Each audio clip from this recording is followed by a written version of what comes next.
मे महिन्याचा पहिला आठवडा ठरणार तापदायक। विजेची मागणी 4023 मेगावॅट।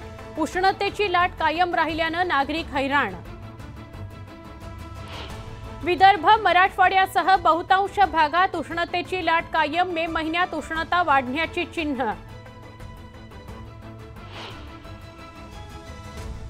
तापमानापासून मुंबईकरांना तात्पुरता दिलासा, मात्र आर्द्रतेमुळे उष्मा कायम राहण्याचा हवामान विभागाचा अंदाज। उन्हाच्या चटक्यामुळे नारळ पाण्याची मागणी वाढली। शहरात ठिकठिकाणी लागले स्टॉल्स। 50 रुपयांमध्ये नारळाची विक्री।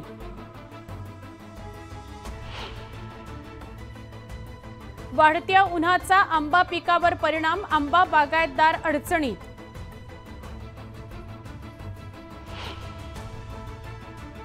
कापूस हंगाम अंतिम टप्प्यात। अवकाळीने मात्र फळाचं नुकसान। आंबा बागायतदार आर्थिक संकटात। नवी मुंबईच्या एपीएमसी बाजारात आंब्याची आवक वाढली। आवक वाढल्याने भावही उतरले।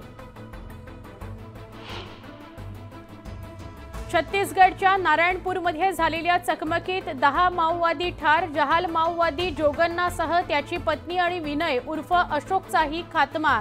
परिसरात हाय अलर्ट।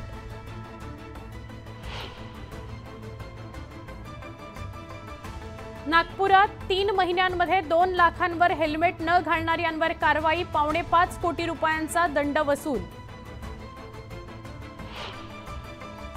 बारवी नदीत पोहायला गेलेल्या तिघांचा पाण्याचा अंदाज न आल्याने बुडून मृत्यू। परिसरात शोककळा। समृद्धी महामार्गावर ट्रकचा भीषण अपघात। अपघातात 1 ठार 2 जखमी। शॉर्ट सर्किटमुळे 8 एकरावरील मका जळून खाक। नुकसान भरपाई देण्याची शेतकऱ्यांची मागणी।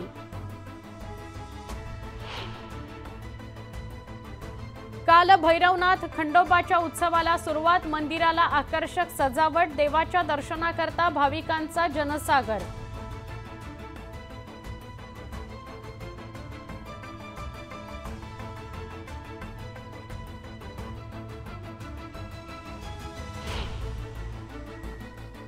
सोलापुरात दुष्काळाची तीव्रता वाढली। पाणी पातळी खालावल्याने 102 गावांना टँकरद्वारे पाणी पुरवठा।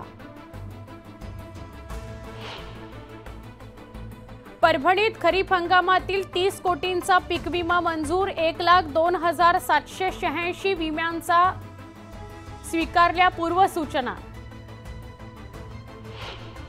हळद उत्पादक शेतकरी सुखावले। कोल्हापुरात हळदीला प्रति क्विंटल 15 ते 20 हजारांचा भाव। महिन्याभरात 3.9 कोटी रुपये जमा करा, अन्यथा इमारत जप्तीचे आदेश देऊ। उच्च न्यायालयाचे रेल्वेला आदेश।